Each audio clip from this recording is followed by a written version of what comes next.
Welcome to the Chris Spangle Show. Thank you for joining us. With me is Dr. Eric Larson of the Paradocs podcast.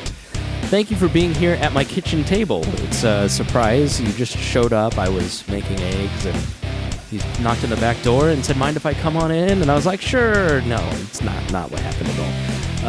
What are you in Indianapolis for? I'm here for the Big Ten tournament. So I originally was going to come for the weather. I heard it was going to be nice and warm, and I think it's 1 degree out after with the wind chill, or actually even now without the wind chill, it's freezing. So cold. I walked downstairs this morning, and it was 60 degrees in my living room, and I was like, "Oh, it's 19 degrees outside, but sunny and beautiful." And yeah, we're ready for spring. It was like 60, 70 degrees the other day. We were at a park. Well, when I looked at the weather a week ago when we were planning this trip for the Big Ten tournament, it was supposed to be, I think, in the 50s. So it was going to be nice. I was thinking, I'll wear some T-shirts. And, right. I mean, 50s in the spring for the Midwest, that's short weather, right? Mm-hmm. So in the fall, of course, you're like freezing at 50 degrees, but in the spring, it's like, wow, And so I came down the front desk, and I actually walked up to him. I said, it's snowing outside. I was told it's going to be a lot warmer. I'd like a refund. And the guy's like, really? No, I really just need some more shampoo, but I'm good. So it's we have the weather. We got the coats, we got the sweatshirts and stuff. So it's spring in the Midwest. So who's your team? Who are you here rooting for? Well, it's tricky with our family. So I did medical school at Michigan. At Iowa. I'm from Michigan. I grew up a Michigan State fan. Is the degree all that worthy if you can't remember where you went? Well, so it's funny. I've got degrees from both. I've got degrees from Michigan from undergraduate, and then I went to Iowa for medical school. So I've got Iowa there. And so the last time we went to Big Ten tournament in 2019 in Chicago, my daughter's with me, and she'd just been accepted to Michigan. So she was going to be the Michigan fan. My wife, who's from Iowa, is the Iowa fan, and then I'm the Michigan State fan because that's where I grew up. Even though I went to Michigan, very complicated. It's just the way it is. Were you like self-loathing in your undergraduate as a Michigan State fan going to Michigan? I got to the point, for you it'd be like Indiana, Purdue, right? Oh, so yeah, I got to the point where I could tolerate Michigan, and so I was, and when I had season tickets for the hockey team, and so I was a big Michigan hockey fan. I had a bunch of hockey players on my floor too. Boy, these guys could drink. Anyway, so I was able to like Michigan quite a bit. I learned to despise Ohio State and the entire state. Yeah, so I got some good stuff out, and Notre Dame at the time. So Ohio is the scourge of the Midwest. They're really like... I'm glad you don't like them either. No, they're really the Mississippi of the North. Yeah, it reminds me of the joke we used to tell in Iowa is if you give the bottom two tiers of counties of Iowa and give it to Missouri, you raise the IQ of both states. I feel like the same could be said for Michigan, Ohio. And if you're from Virginia or Pennsylvania, we're talking about our West Virginia. I don't know what the Western equivalent is. Maybe it's Nevada. I don't know. Did they make fun of Idaho? No one lives in Nevada except Vegas, right? Yeah, as a lifelong IU fan, having Mitch Daniels at Purdue is so conflicting because I love Mitch Daniels, and he's done such a great job with Purdue, and Purdue's like on this great run with basketball, and you're just like, and IU's not good at any sports. And, I'm a reformed Bobby Knight fan. I used to love Bobby Knight as a kid, and then I grew up and I was like, oh, cruelty was the point, not a fan anymore. But yeah, it's hard living in a state where Purdue has so many admirable things about it and you can't admit it. So I get it. Terrible school colors. I mean, yeah, right. I mean, they're ugly. Gold and black, and just like bad 80s design, and then that weird disembodied Boilermaker thing. Yeah, their mascot is weird looking. He's better than the Nate Line. We've actually, at the tournament, we've been able to analyze everyone's mascot. Now, some people don't have one. Like the Hoosiers don't have one. Right. The Wolverines. The Illini used to. Now Chief Illini Weck, he's gone. Yeah. So they don't have one. Really, why? Yeah, I can't imagine why. All right. But so, Iowa's got a good one. Herky, Bucky the Badger's not bad. The Goldie Gopher, he can spin his head around. He's pretty good. Although he looks like he needs to go to the dry cleaner, so he's a little bit grungy. The Nittany Lion looks terrible. He looks emaciated. I'm not quite sure. It's it almost looks like an art project from the 60s, or like the kid just picks up, the cheap Halloween costume. That's kind of what it looks like. The Scarlet Knights, they have a good one. And the Turtle, of course, from Maryland's not bad. He's okay. So well, I actually did not graduate yet from IUPUI, but IUPUI original Jaguar, Google it. It is unbelievably bad. So which one are the Mastodons? I thought that was is that the Fort Wayne? That must be Fort Wayne. I like to think I know lots of mascots here in the Midwest. So yeah, the original Jaguar is, look at this thing. It looks like it might be a Chewbacca. I can't tell, or like a Wookiee or a little bit. Yeah, it'll be the first link, Journey of the Jaguars. But you see it, it's really unbelievably bad. So you're on the network now with the Paradox podcast. It's hopefully going well for you. It's going well for us. We've gotten tons of great comments. Oh, great. But what are you going to do now that COVID's over? Let's talk about the end of COVID and COVID. What are we going to do? Is COVID doesn't exist anymore, right? I guess it depends where you live, right? I mean, I feel like it's been that way for about a year. I think the Big Ten tournament's a good example. I watched a lot of basketball, and so we were going to meet March 2020. March 2020, we're going to meet. I said, hey, I'll come up. And then the world ended, and I said, well, we're just going to leave, because I think you could meet on Saturday, and we were supposed to be here through Sunday, like this week. Mm-hmm. And it just, like, my family, we came, Indianapolis had shut down. We tried to do stuff, but... You got to 465. Yeah, we got 465. Yeah, and then right then they canceled the game. So we went to the field house, which I think wasn't Gainsbridge. It was something else. That was it. Banker's Life at that time. Banker's Life, yeah. Yeah, right. The mergers every 2 years they changed the name. It was of the Conseco, and I forget what it was originally called. I mean, it was Market Square Arena, and then they built the field house, but. We call it the field house. It's like Deer Creek is Deer Creek. Yeah, we don't call it the whatever mortgage company. It's Deer Creek. Like Hoosiers it's still the Hoosier Dome. That thing's been torn down for 15 years. It's the Hoosier Dome. We don't call it the RCA Dome. We're very stubborn people. So anyway, yeah, we're there. We went to a couple games and then they announced at the game. They said the next games we're not going to have fans because we're trying to 2 weeks just flatten the curve. And then we were in our hotel room watching the game, getting ready, preparing for the game, and then they called the whole thing off. And then, the entire world had ended because the NBA canceled the day before or something. And yeah, so we're going to meet then. And so I'm here now, and it's been great on the network. I've been very excited, very happy. It's not having COVID around as much. It seems nice. I watch the games. It depends what team you're watching as far as where the people wearing masks in the stands. It's very interesting. In Michigan, we've had fairly restrictive mandates, although strangely it's only been at universities.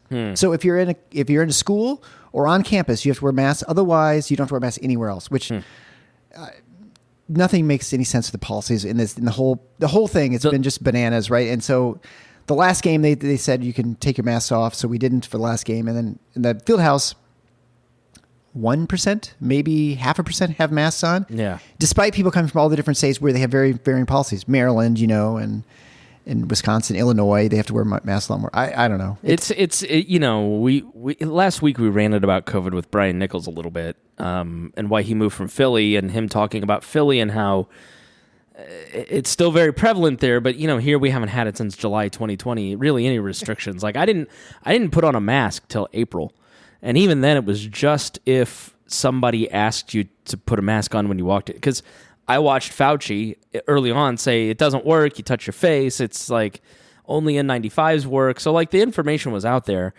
But when you look at the last regulations around here, it's schools, daycares, and the airport on airplanes. Right. Like the last places that you don't really need it and it doesn't really function properly.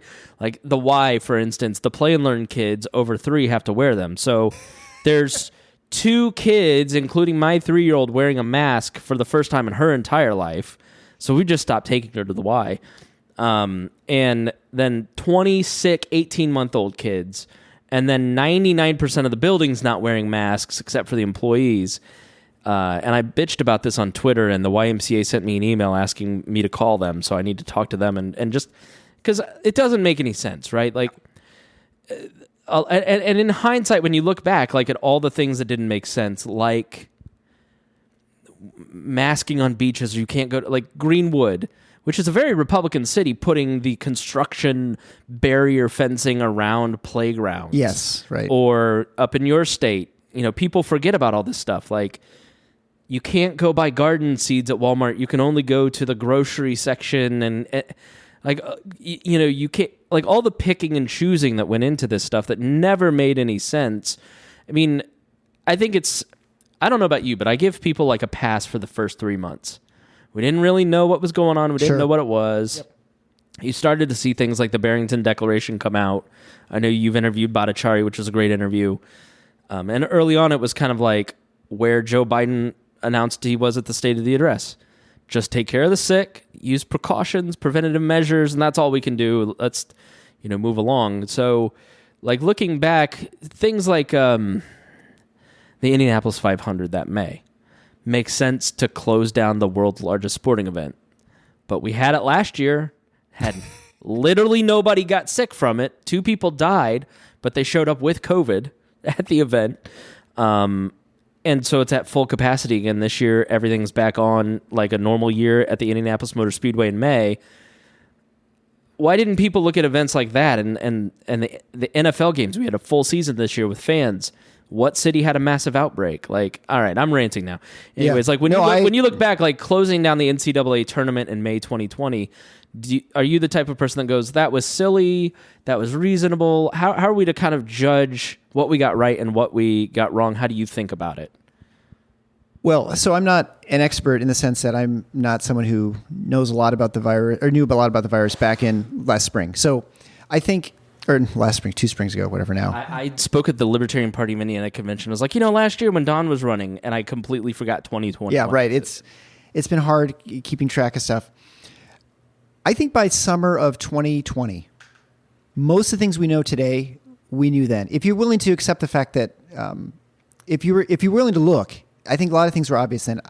If I could figure those things out then, and you could listen back to my shows back when we were talking about then, right? There's a lot of obvious things. One is it's going to be an endemic disease. No matter whether there's a vaccine or not, that people will catch this and everyone will get it multiple times, which you're testament to that, right? Yeah. I mean, I've had it once as well. And so there's no point in preventing transmission because you're going to eventually get it. Right. Right. So you can't stop people from getting this. Now, you could make the argument that you can try and slow it in order to allow the hospital capacity to handle everyone that's going to be sick. And before a vaccine, that was a position I think you could take, although the means for going about that didn't make much sense. I mean, there are a number of studies earlier that said that mask usage by the general public never slowed transmission of other respiratory diseases, namely the flu. Yeah. There's no reason to think this is much different than the flu. We get all kinds of respiratory diseases, other coronaviruses, rhinoviruses, metapneumoviruses, adenoviruses, and those just go through the community and sweep through, and there's nothing you can do about it. And no wearing of masks has ever been shown to be efficacious, effective.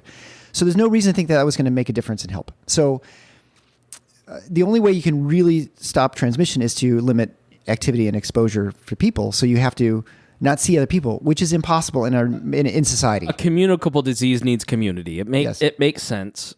But I knew it wasn't going to work on Easter, right? Like the 2 weeks to flatten the curve. Like I drove by the Bob Evans and everybody's standing in a long line to get a pie. And that's when I went, okay, this is early April. Nobody believes this. Nobody's taking this that seriously. Like people have just made the decision making like for their own, their own disease vector. I don't know what you would call it. Yeah. Their own risk factor. Sure. To kind of go, all right, I'm going to stay home if I have like elderly parents. And if you don't, like me, I'm going to Florida in July, YOLO, right? Like I stayed home in 2020, the month before I saw my parents at Christmas, right? Like there were things that I would do because it does make sense that you need community.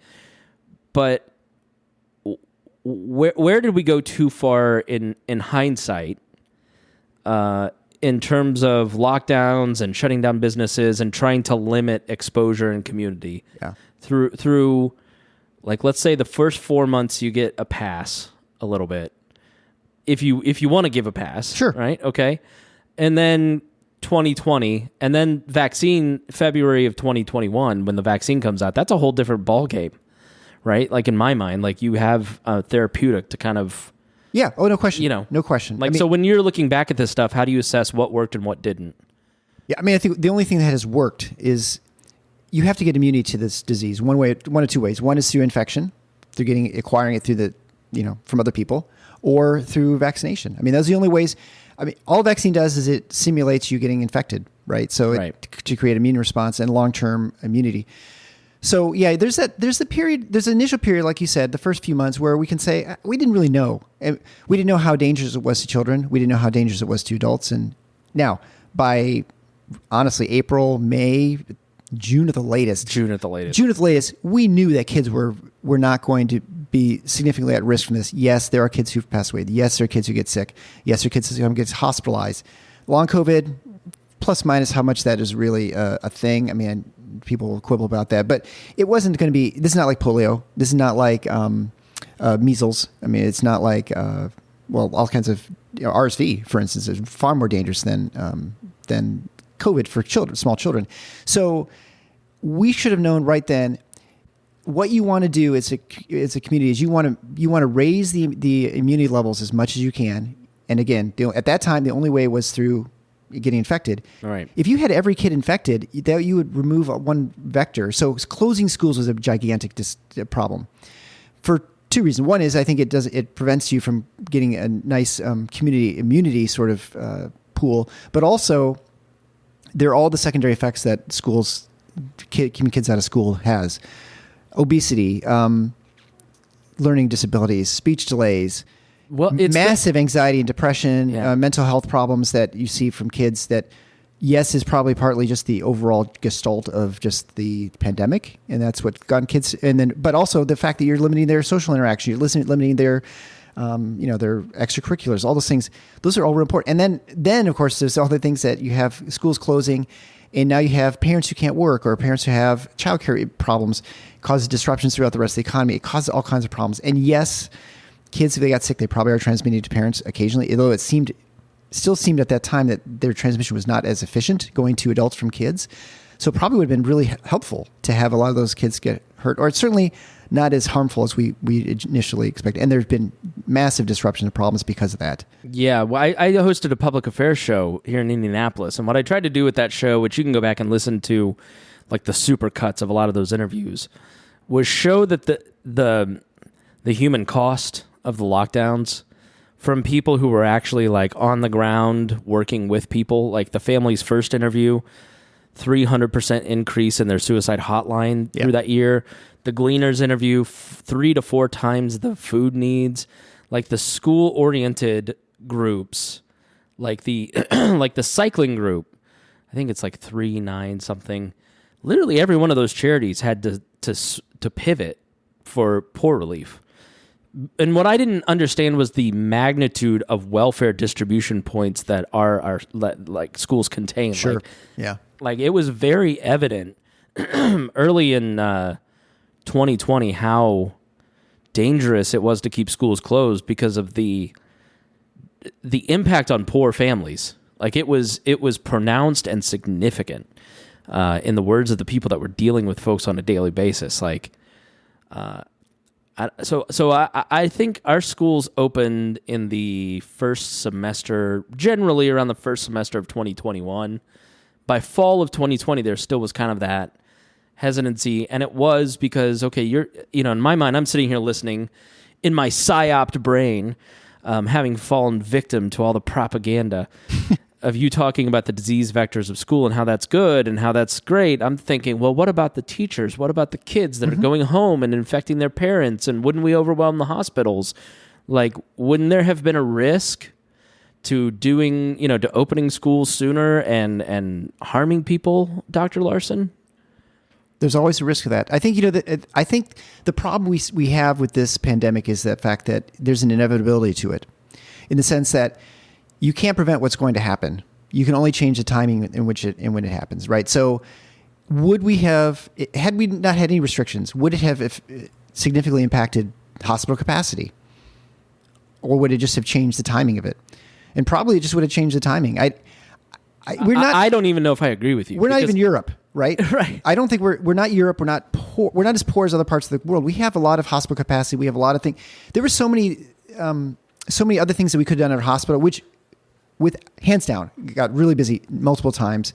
We still have people with COVID in our hospitals and ICUs, and so it's still a problem in our hospital system as we're just kind of clearing people out eventually, right, as they get over it.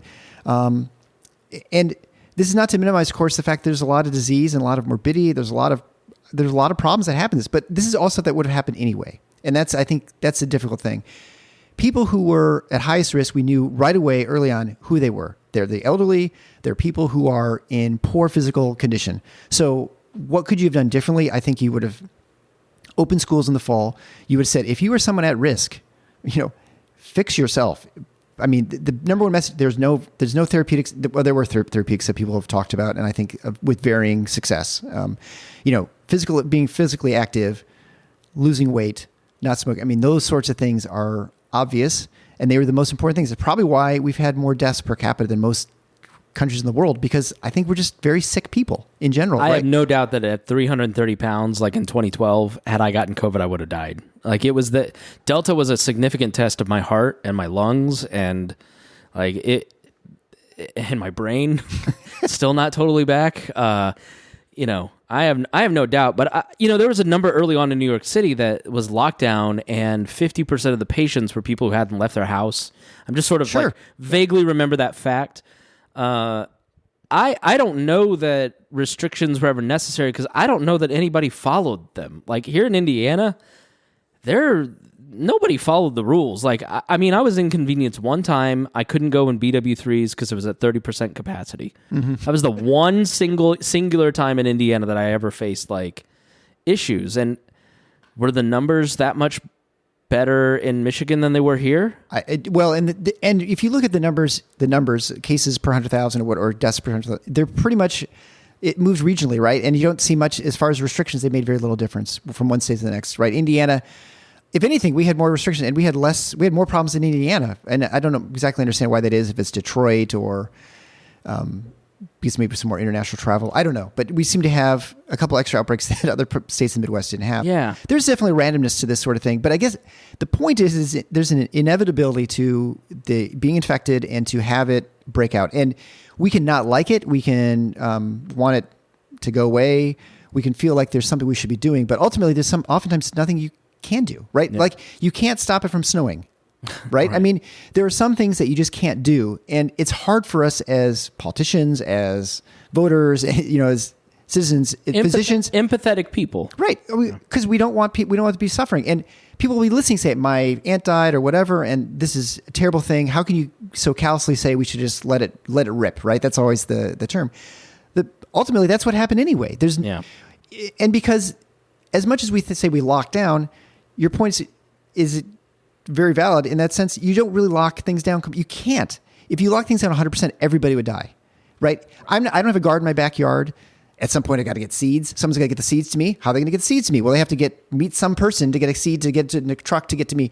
There's still going to be transmission for something as infectious as this. There's no way you can have a society that's totally locked down. It's easy for people who can work at home and can be pretty much isolated from everybody, for them to say, yeah, lock everything down, it doesn't bother me, because they are going to have all these services delivered to them and provided for them with little risk to them, little contact to the outside world.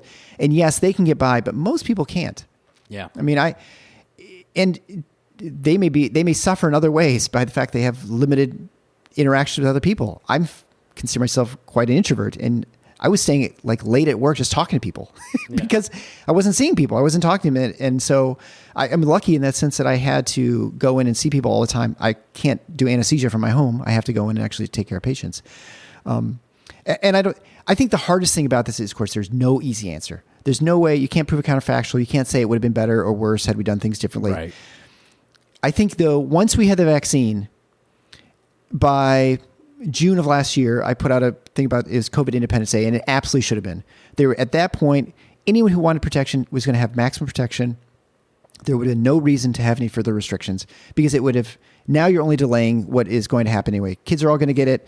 Whether kids are vaccinated or not, it doesn't matter. They're going to be okay. I mean, I think that's fundamentally I think the case. of the 900 to a million people in America that have died, 900 children have died. Yeah, and when you investigate that more, there are kids who are special needs kids. They're oftentimes kids who have other. I mean, it's very, very unusual for a kid who's like totally healthy, like no obesity, no underlying diabetes. It's tragic. I've lost a child myself, so I know what it's like going through losing a kid. So I understand that, but I also recognize losing my son.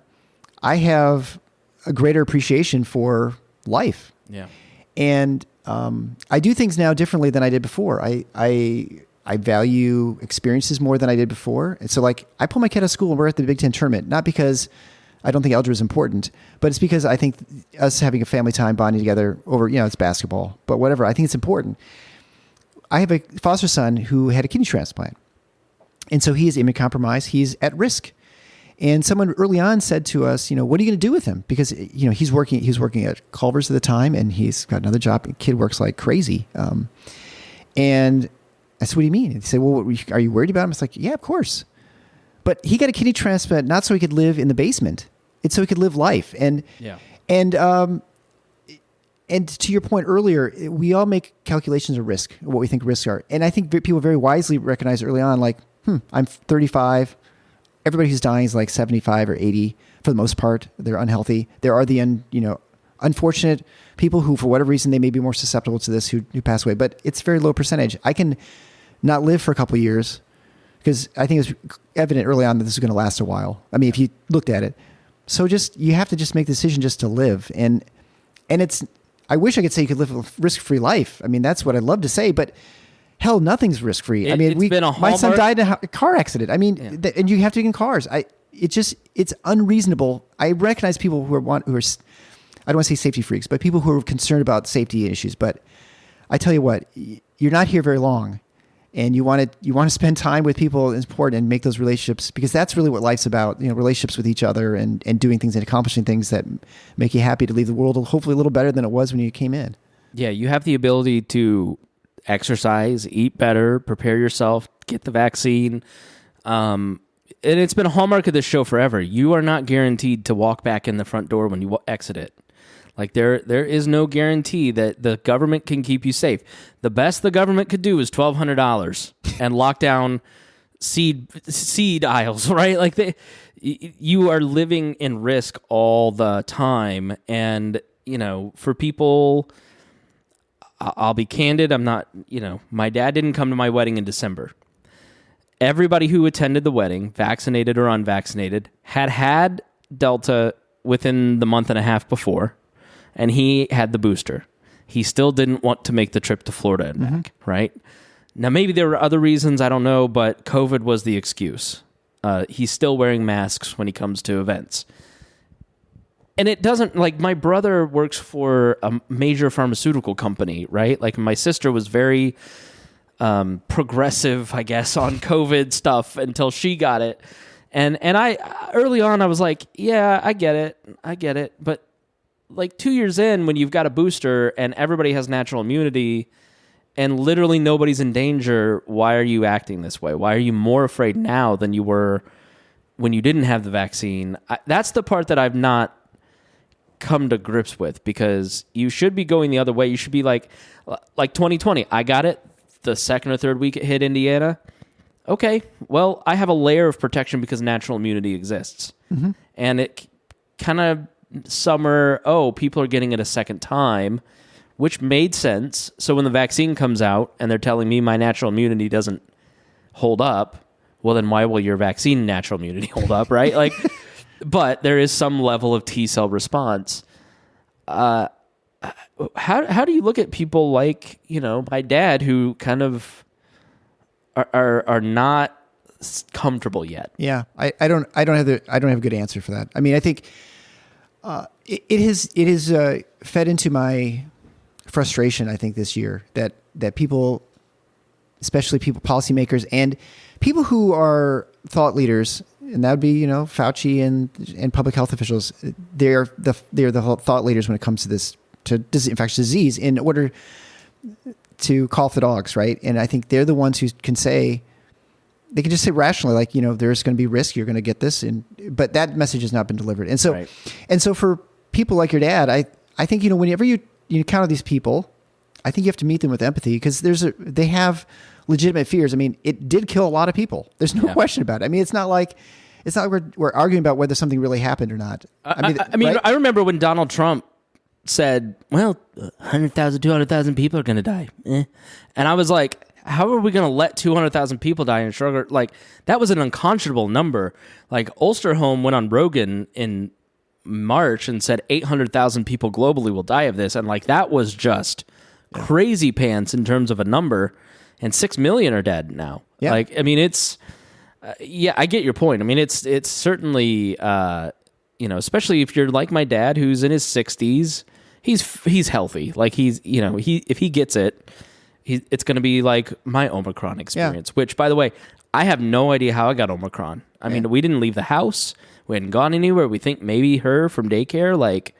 Well, but see, this is exactly you know what I mean? To why lockdowns would work, right? Because you weren't like totally in your house, right? You still have human contact, right? And if you could have 100 human contacts with someone, and if one time that person is very infectious, you're going to get it. You could have 1,000 if no one's infectious, well, then you don't get it, right? I mean, it's just like it's a total crapshoot whether you get it or not. I mean, to your dad, I mean, right now, if you are really worried about it, you can wear an N95 if you have it properly fitted, which means you can never wear it because you've got a beard. You can never have a properly fitted mask.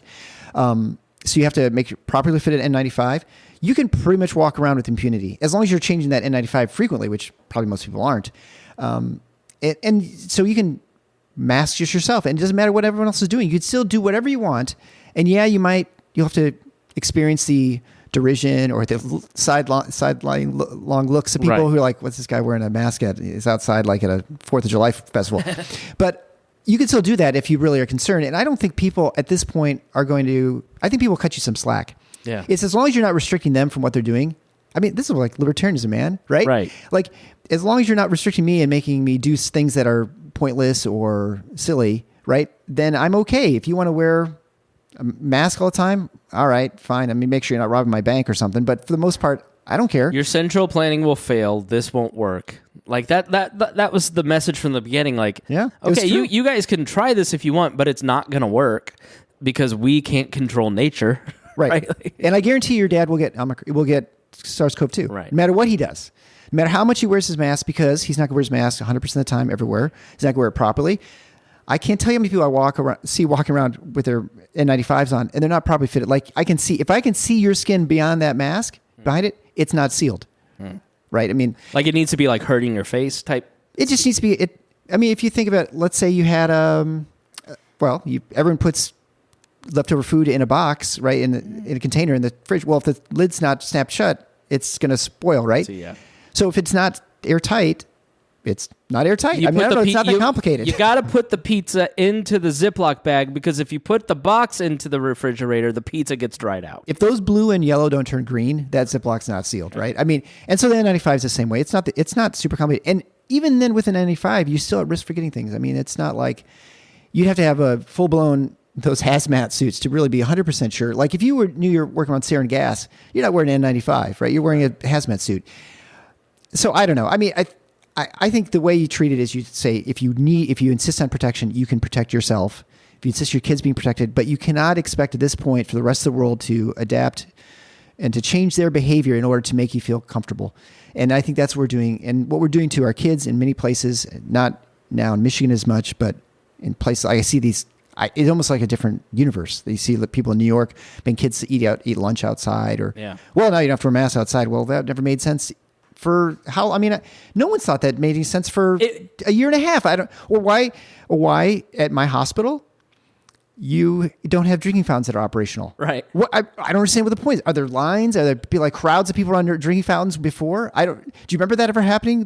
Well, no wonder there's lots of transmission of COVID. We have drinking fountains open. People are lined up for a mile, but we have people drinking all the time. And there's so many things that we have policies, and this is the problem, right? When you have a central top-down policy, it takes a long time to remove these policies. Yeah. And you don't want to be the guy to remove it because, well, let's say you say, oh, now you no longer have to wear masks. Well, now there's an outbreak because it happens by chance anyway.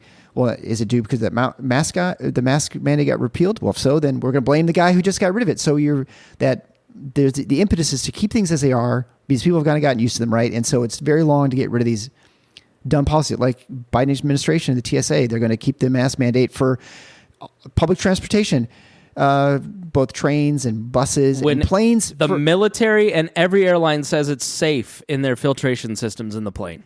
And even if it weren't, again, everyone who's wanted to get vaccinated and to have protection has had the opportunity to do so. Yeah. So what are you doing at this point? Preventing infections makes no sense. We would never spend all this effort to prevent people from getting, I don't know, like a regular cold, like an adenovirus. That's what we're doing right now. It just doesn't make any sense to me at all. If you are someone who is really concerned, you can isolate yourself. You can wear the mask if you're really worried. I don't know. at this point, I think we're just spinning wheels and people are just unwilling to let go. And because I think if you let go completely, you're admitting the fact that the last 9 months is kind of silly. A lot of people have business models based on sharing Robert Malone information or sharing Dr. Fauci's information. A lot of people have a lot invested, and they're very upset about this war because it's taken their bread and butter off the front pages. It's taken, the views are going to go down as people move on. Like, there's a reason there are no significant pieces of culture out of the Spanish flu. Because and if you read that influenza book that I recommended early in the pandemic, by John Barry, Philadelphia was like the hot zone for all the leaders lied about the pandemic, and so they like turned on them. Anti-mask league stuff, like we're all doing the same things over and over. So if history is your guide, then you have to look back and go, okay, if there's no culture out of one of the worst events in American history, and we didn't realize it till we had our own pandemic, and the answer is that nobody wanted to relive the worst years of their lives, we're going to do the same thing. So there's a lot of people like desperately trying to drag us, or they're going to just transfer the PSYOP stuff to, Putin and not like I don't know, you're a consumer of information, like, and have followed a lot of this stuff closely. Like when you look at the Ukraine situation and kind of the flow of information, I mean, it's been a couple weeks and now positions are already hardened. I see a lot of the same information flow mechanisms just kind of carrying over into that stuff. Like you are now 2 weeks into it, you have to choose a side.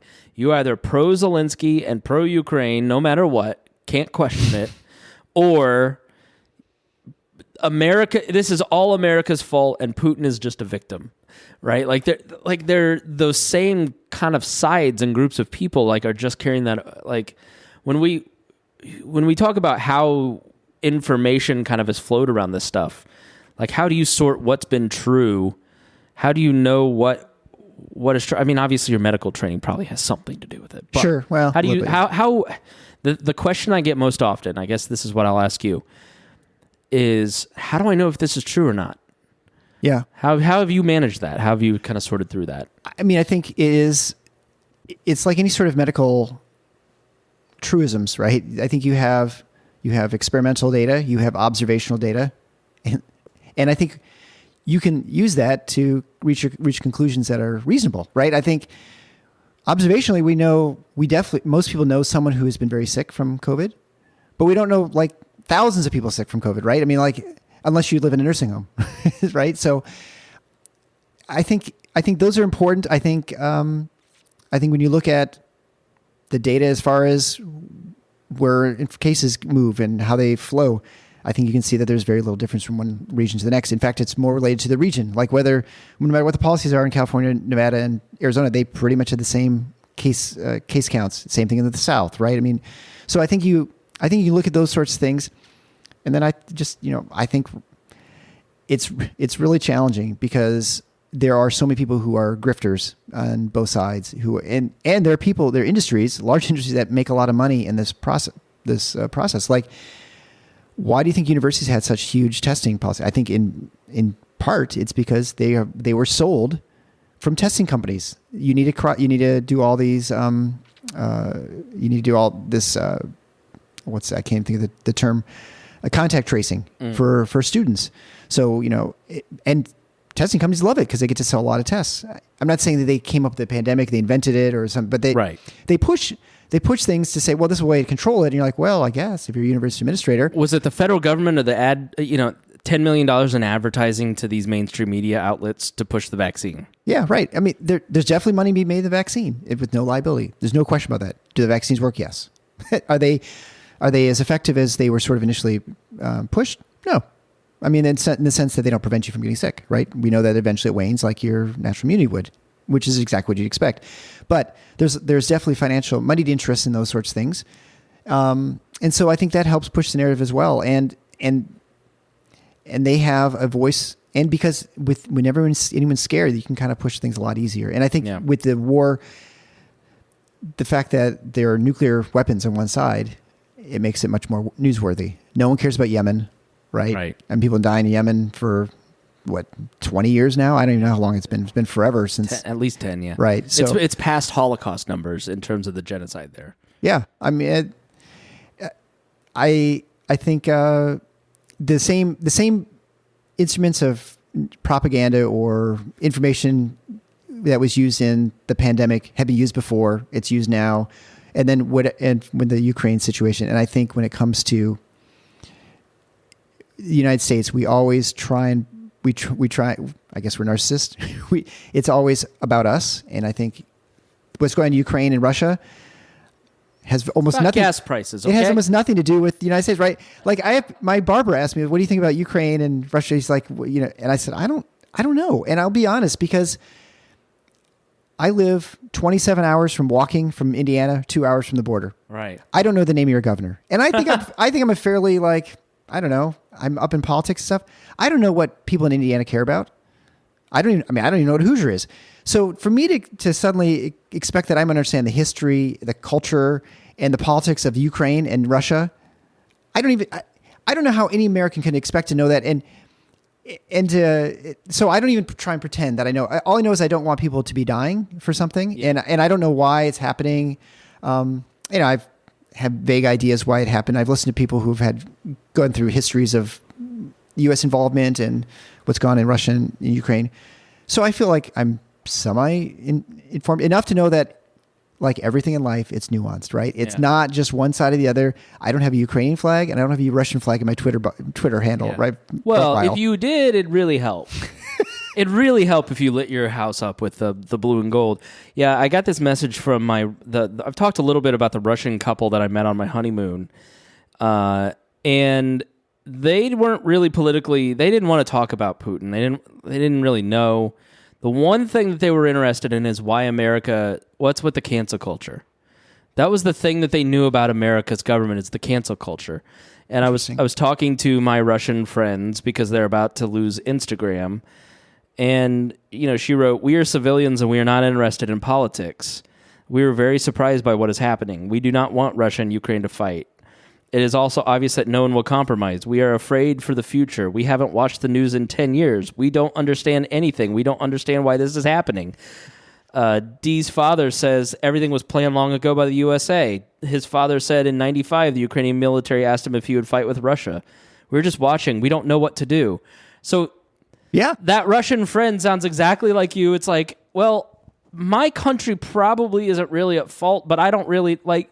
So I don't know. I guess it's just. I think the vaccine. Let's kind of talk about the vaccine because I don't think you and I have had a chance to really discuss it. I mean, I know more people that have had adverse reactions to the vaccine than I do COVID, and I know that's a controversial thing to say. It's totally anecdotal. Who knows? They may be going, well, I had this tumor on my foot for 4 years and then I got the vaccine and now it's a super tumor, right? I don't, right. You don't know if people are telling you the truth, but there are legitimate, one friend got Bell's palsy after their second shot. The second shot and the booster seem to have caused issues. I mean, how have you approached talking about the vaccine based on just I don't want to talk about it, right? Because I feel like you with Ukraine, I'm completely unqualified to talk about it, but I do have questions. I know people have had adverse reactions. I don't like that I'm not allowed to say that out loud without being shouted down. Anti-vaxxer. Right, that seems weird to me, right? So, people... I was listening to this game theory podcast about Ukraine that was really interesting, and she was talking about people make decisions based on changing states. So, and she listed this. She's like, your average person in the United States that's kind of 35 doesn't want to change states because the information has made this this big moral choice. Mm-hmm. And so I'm currently fine, or I've had COVID and I'm okay and I'm in a good state and I'd probably be fine if I catch COVID. But if I get the vaccine, then that's a changing of the state, right? I could have this happen. So it's almost like playing poker with yourself. Getting the vaccine, something could happen. Something, right? And in a lot of ways, that question, I think, for a lot of our listeners has become bigger than what happens if I get COVID, especially with Omicron. Like Delta for me, that scared me because like you saw how I saw people having bad reactions. I had a terrible reaction that took me months to recover from. So in your experience, watching people get the vaccine, watching people get COVID from kind of an overarching view, plus being in the trenches at a hospital, how did you approach that choice, and what information did you have that maybe I don't have just kind of as a dude sitting around reading Twitter? So I'll begin just by, this is more a general medicine sort of discussion here. So ultimately, statistically, something happening to you is 0 or 100. The chance something happened to you is not 43%. That's a population chance of something happening, right? And that's always a tricky thing in medicine. So when I'm trying to talk to someone, a patient before anesthesia, and I'm trying to go through the risks of things, I can give them percentages of but ultimately it doesn't mean it's meaningless. If I tell you there's a 1% chance something happening, you're like, I don't know, does that mean it's going to happen? Or the magnitude of it happening, is that something I need to worry about? So I will tell them things like, you're young, healthy. The things that are likely are, maybe a sore, scratchy throat from a endotracheal tube. You're going to probably have some decent chance of nausea. We'll give you some medicine to treat those things. The sore throat resolves on its own. Everything that you worry about, awareness during anesthesia, strokes, heart attacks, those sorts of things, they're not 0, but your chance of probably not making it here or making it back home is probably greater. So if you think twice getting in the car, you should think twice getting anesthesia, from the serious significant side effects. And that people are like, oh, okay. And so that tends to put people at ease. But of course, your chance of getting a car accident is really 0 or 100, right? You either you will or you won't. And so I can't ever say something's not going to happen. So then when it comes to vaccines, I think this is the important thing is you have to look at population to get an idea for, in general, what is your risk? What is your chance of something bad happening? Because that's what you really want to know. Yes, it's 0 or 100, but ultimately you want to know, is it likely or not likely? Is it happening to lots of people or is it not happening to lots of people, right? That's kind of what you sort of try and figure out. And I think it's disingenuous for us to say there's no risk to a vaccine. There's always a risk. There are unknown risks. There are things that could happen that we don't understand. You also have to put that up against the risks of not having a vaccine, right? So there's a risk to that too. So there's a risk for hospitalization, morbidity from maybe you have permanent heart disease or lung disease from getting COVID without having prior protection with a vaccine. I don't know. I can't know those things. It's also possible those things won't manifest for many years, maybe 10, 20 years. Maybe you get a heart attack at 60 when you would have had at 70. We could never know that. Right. There are all kinds of infectious diseases that we get all the time that maybe they cause these problems years and years and years down the road. All the time, patients are trying to attribute things that happened to them to something that happened to them recently. That's a natural thing by any human being, right? My hamstring hurts a ton. What did I do yesterday that made my hamstring hurt? Right? It wasn't that I just did something a while ago and now I did some little thing and that was the last straw that broke the camel's back, right? So to speak. We see that all the time with back injuries. Someone goes down to lift, picks a piece of paper off the floor and they throw out their back. Right. Well, it wasn't that piece of paper that obviously did it. It's like the 150 injuries before that got you to the point where just one little thing got you. I pee a lot every day, and you said, well, you're too young to have a prostate issue. I said, no, I drink a gallon of water a day, right? And so, but, in my mind, every time I go pee, I'm like, well, this is it. It's prostate cancer. But the real reality at 38, it's not. It's just that I drink a gallon of water a day. I'd be more concerned if you weren't peeing a gallon. You should, if you consume a gallon, you should pretty much pee out a gallon. Right. That means your kidney's working. Great. Right. So when it comes to other risks, like most risks that you have to worry about, adverse events with vaccines, are going to occur very soon within the time period of that. Now, that also goes, you have to take into account that fact that things happen to people all the time. That person who's going to have a heart attack, they're going to have a heart attack whether they had the vaccine the day before or the day after, right? And so people talk about this all the time. These events are happening, and it's because of the vaccine. I'm in the ER, I'm a nurse, and I see all these people with maybe that's true, maybe they're really a nurse, right? The things you see on Twitter all the time, it's hard to know what's true. People disparage the VARES system in that for vaccine adverse events system. Yeah. System. And it is not perfect by any means. However, a lot of things have been found, but I think the clot formation after the Johnson & Johnson vaccine, that was a very rare event, but they found that. I think with the myocarditis with boys, that has been detected and picked up by VAERS, and it's also been seen elsewhere in the world. So there are definitely risks to getting the vaccine. I think they're very, very small, and I would say in general, The risk is incredibly small. And then I think you just have to see what's your risk to getting a bad reaction to COVID. Well, it probably depends who you are, what your physical shape is, how many times you've had COVID. These are the discussions that I think we're not having. And I think this is a problem with, I don't know if you want to call it centrally planned, public health, that there's not any nuance allowed within the scope of it, right? Like everybody has to wear a mask or no one has to wear a mask, or, everybody has to get vaccinated or no one has to get vaccinated. Initially with the vaccine rollout, it would make much more sense saying, hey, have you had COVID? Why don't you wait for someone who hasn't had COVID to get vaccinated first? Yeah. That would have made more sense. If people said, well, I don't know, did I have COVID? Well, we'll test you, right? We'll see if you have antibodies. We could have had a nuanced approach to that at that point. We could have spread out the doses. There are all kinds of different things we could have done had we been willing to have an honest conversation about the disease. And I think not having those discussions hurt credibility later on, because it became very evident later on that some things were true. You do have immunity from being infected with COVID. Well, that was kind of like, to be denying that possibility seems crazy. He hadn't, like Fauci said recently, they hadn't even researched it. So you're doing all this research in the greatest global pandemic, and you haven't done any research on natural immunity's effect on the disease. Like, that didn't make any sense to people. Like, why wouldn't you research natural immunity? And that's, I think, why a lot of people look at it and it's reasonable to go, well, it's a cash grab.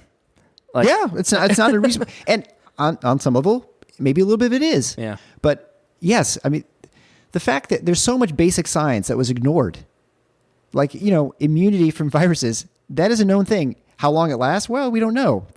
But we can say, well, let's see, there are 4 other common endemic coronaviruses. And this is a discussion I had with David Graham back in April of 2020.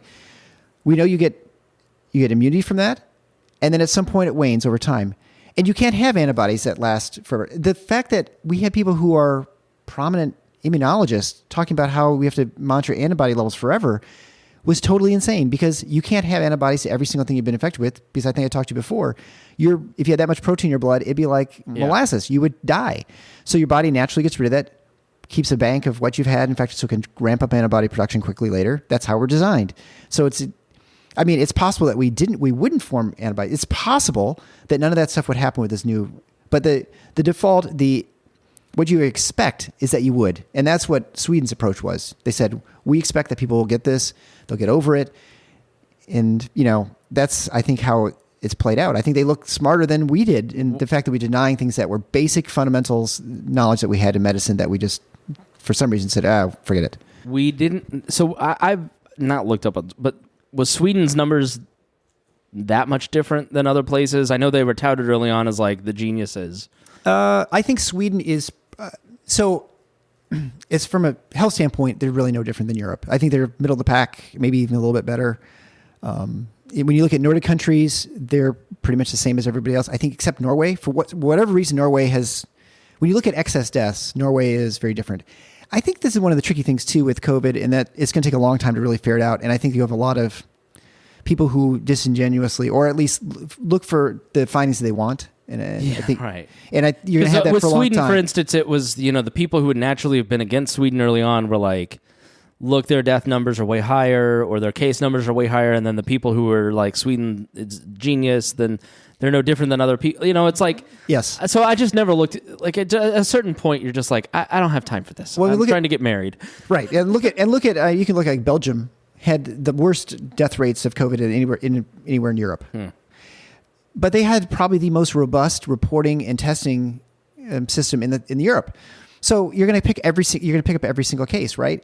And so other countries may not be as good at testing or not test as many people. And so I don't know. I mean, Russia said they did better than us, and they'd had 4 times the amount of people die. And that was one thing that Trump got right. He always got some things right, but said it inarticulately.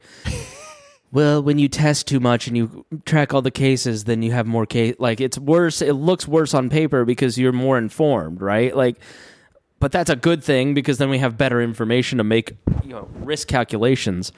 I guess with the vaccine, so it sounds like your risk isn't zero, but just because there is risk and because there is a cash grab element, and because it does work, I think that's where people get stuck. It's because they they look at these things that are kind of true, like the hallmark of Russian propaganda, keep this in mind with Ukraine, is very Goebbels-like. It's to take they say the opposite of what their opponents say, repeat it loudly to sow doubt, so you don't know what's true or not.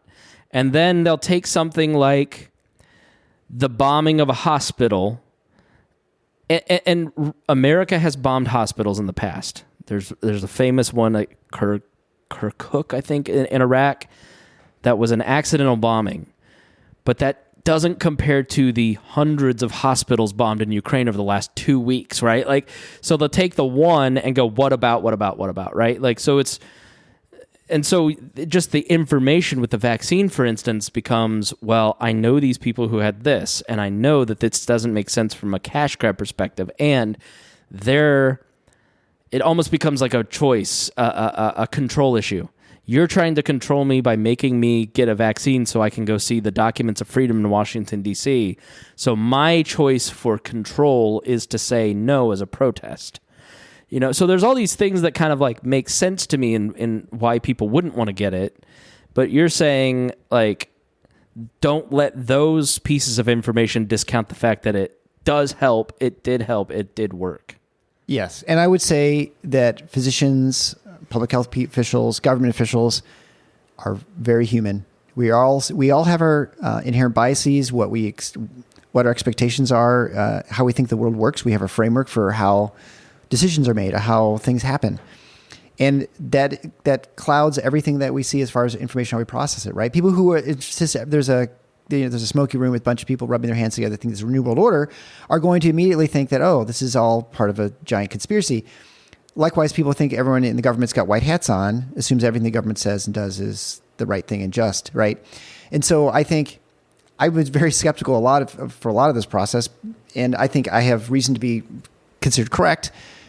Likewise, people who think the other also were correct in many ways too, right? And so the world's very nuanced, but we are all susceptible to it. So just because someone has 10 initials after their name doesn't mean that they have the right answers.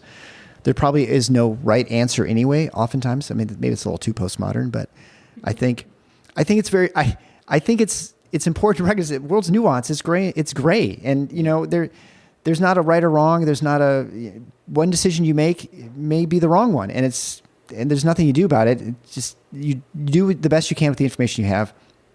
You try not to punish other people. I mean, I'd like to think we'd all just treat each other with empathy and when it comes to Ukraine and Russia, I'm pro-peace. I'm pro-people. I don't want people dying. I don't care what the reason is. I just want it to end. And it was kind of like, I'll wear a mask in your restaurant if you want me to wear a mask. Yeah. It doesn't really, I'm not going to wear it but that's sort of where I came down. It's like what now? If you want me to be vaccinated to come into your place, like, you shouldn't invade my bodily autonomy to that level, but a mask, okay, right? Like, there's certain levels to it that, that nuance that you sort of have to go, all right, I get it. It's a personal choice. I mean, at this point, I avoid any business that makes me wear a mask. I'm like, I'm done wearing the talisman. Right. Right. I mean, I know it doesn't do anything. To explain that, and Commentary has a really good podcast that I listen to, and they're all Jewish. And so John Potter's was saying, like, Omicron is like, we have sinned. You have to put the talisman back on, because go back to your talisman to wash away your sin. Like, because you've been infected, you're dirty and unclean. Like, so it's a very funny, like, true thing that people have made on almost a religious icon, that they think, like, this comfort blanket over my face that's made out of, doesn't matter how long we've known that a cloth mask. I remember, like, early on, you're like, oh, this is cute. People are making cloth masks, and you'd share the link. Yeah. Hey, if you want to buy one, and then you'd have, this doesn't work. And cloth face diapers, chin straps, right? Right. And then those same people are like, put on your mask. All right. So do you think endemic, what does that mean? What does the future of COVID look like? Do we have bigger spikes? Are we kind of, not Scott Atlas, for goodness sake. The FDA director. Walensky? No, the former FDA director, Pfizer board. He's kind of been right on a lot of this stuff. Scott Gottlieb? Gottlieb, yes. Yeah. Mm-hmm. Said that this was the final big wave. Where do you think COVID goes from here? Okay, so endemic means that it's a virus that will be with us within the human population for eternity, unless we find some way to remove it entirely, which is unlikely. Because you told me we still have the Spanish flu in some ways. Yeah, I mean, all the things, there are only 2 viruses that have ever been eradicated. Smallpox and, it's... Is it polio? No, it's not. No, polio is still around. That's why we still get vaccinated for polio, because it still exists in, like, Afghanistan, ironically, until... And I think now we're almost at the point where anyway, it's a kind of long story, but so we still have polio. It's smallpox, and there's another, I can't think of what it is right now, but it's a virus you never heard of. But SARS-CoV-2 will join the other 4 coronaviruses. It already has, really, effectively. And so we'll have 5 endemic coronaviruses that you'll be infected with from time to time. And so you get the other 4 you don't even know, OC43 and the other 3. You get adenoviruses, rhinoviruses, and we'll continue to have waves of massive infections within communities. That will always happen. That's never going to go away. It doesn't matter how many times you get vaccinated, how many times you get boosted. There's no question about that. But it's not going to matter. In the sense that it won't matter unless you actually are testing for it and altering your policy based on it.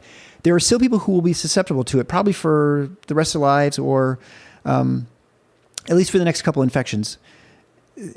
As you develop a more robust immunity, it'll become less of a problem to you unless you become frail. And so when you're sick, I mean, when you're sick, when you're 95 years old and you get a cold, you can die from it. Yeah. You're going to die from something. And so that will always be part of us. Part of the human condition is having these viruses. So SARS-CoV-2 will always be around. At some point, we're going to stop testing for it. And at some point, we're just going to stop paying attention to it. That's a public health or political decision that's got to be made at some point, that we're just going to stop caring that people have it. We're almost to that point now. I mean, we're to the point now where the hospitals are no longer giving you extra sick pay for having COVID and staying home. We're still testing for it, at least in my institution, most of the ones I know in Michigan, for preoperatively for surgery. But we're getting to the point now where just about everyone's had it or has baseline immunity. So you're kind of like, it's sort of like a regular cold. So if you have a regular cold, you come in for elective surgery, we're going to cancel you. Yeah. But if you haven't had it for a couple of weeks, you haven't gone to the hospital or anything, we probably don't care. A lot of our studies showing that it did make a difference. Well, those are kind of with a naive immune system study. So like people who never had it before, so they definitely got more sick. But now that everyone's had it, especially as kids, they're going to get it multiple times in their lifetime. And so it's just going to not be a thing. And I think back to when you were talking about the cultural references, I have yet to see a single movie or TV show or anything that has people wearing masks in it. Yeah. The only popular culture that has masks are commercials. Yeah. It's really interesting. It's going to be like this never happened. It's going to be very strange, but it's going to be like we'll remember it, but there'll be like no recorded, maybe so you'll find like printed ads or something, but there's really going to be almost no recollection. Which I've seen a lot of people on Twitter really mad about that. They're going to get away with it, which I totally get. Like, you killed people with bad policy. Same with 2008. Same with the Iraq War. Nobody's going to jail for anything. Nope. Nobody's going to be held accountable. And now they're just moving on to the war, and the same people who made the same bad decisions will make bad decisions with this, and they're never going to get away with it. Like, and so, I don't know. I guess it just is what it's just. Welcome to life. Welcome to the government. Welcome to the world. Right. I mean, this is the way, right? I mean, life's not fair. Life doesn't always work out the way you want it to be. All right. And, that's why you lean on your faith, or you lean on other people, and you do your best. I don't know. I mean, I wish I could say it turns out best. I like to think that just like Lord of the Rings, Mordor is going to go down at the end, but maybe I'm not here when that end happens. So where does Paradox go from here, now that we're kind of past this emergency? I think we'll talk about COVID occasionally, just when it comes to, because some people just won't let it go, and talk about the implications. But COVID really has not been the focus of the show. It never was meant to be. Mm. It has, just because every third or fourth episode, I was trying to keep it to a minimum. Because at some point, what are you going to talk about? The show was launched in order to look at the healthcare system in the United States and its dysfunction, and people who are finding innovative ways of solving problems. And that's what we do. I've been spending a lot of time talking about the credentialing boards recently, which, again, for people who are in the weeds and who are physicians, find it interesting because they understand what's going wrong and ways that people are finding ways around fixing those problems. And if you're a patient, you're like, why are they retiring when they're 57 or 58? Well, I kind of talk about why the burnout happens. So that's something we focus on: the third-party payment system, direct contracting. I think ways that are really going to transform healthcare. in this country. It's not going to be a sweeping legislation. I mean, unless some sweeping legislation happens soon, the way that's going to change is people are just fed up with it because it's so expensive. And so anyway, I think those are things I focus on, and that's where I find it interesting within the healthcare space. And then other issues like brain death and organ harvesting and stuff like that. Oh, fun!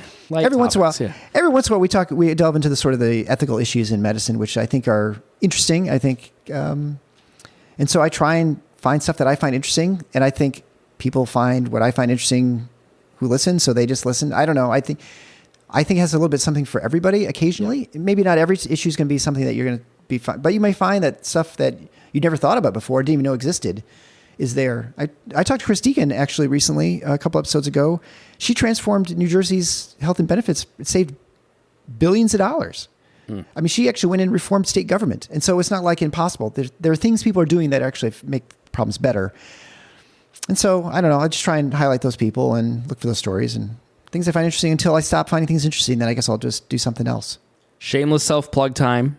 Where can people find you? How can people listen? Well, the fantastic We Are Libertarians network, you can go to the feed and you can, I think, just type in We Are Libertarians and it'll just show up there. It's on there. You click on the button on the sidebar. There was all this Chris Spangle show too is down there, I think, too. You can go to the Paradocs, and it's spelled different, so it's a plain word. It says Paradocs, because I usually talk to another doctor, but not always, but most of the time. And so theparadox.com is the website. You can go to find the Paradox show on Twitter and I think I have an Instagram page, but I'm never do Instagram. You can only do so many social media platforms. It's not that I've got a Facebook page as well, but paradox.com, and just search for that, subscribe, hit 5 stars, leave a written comment. Yeah, just go to your podcast app, search We Are Libertarians. You'll see all our different shows. Well, it was great having you. Thank you for coming to my house. It was great to chit-chat, and thanks for the information. It was a lot of fun. Oh, yeah, absolutely. Go green, go Hawks. No, go Big Red. All right, take care. Bye.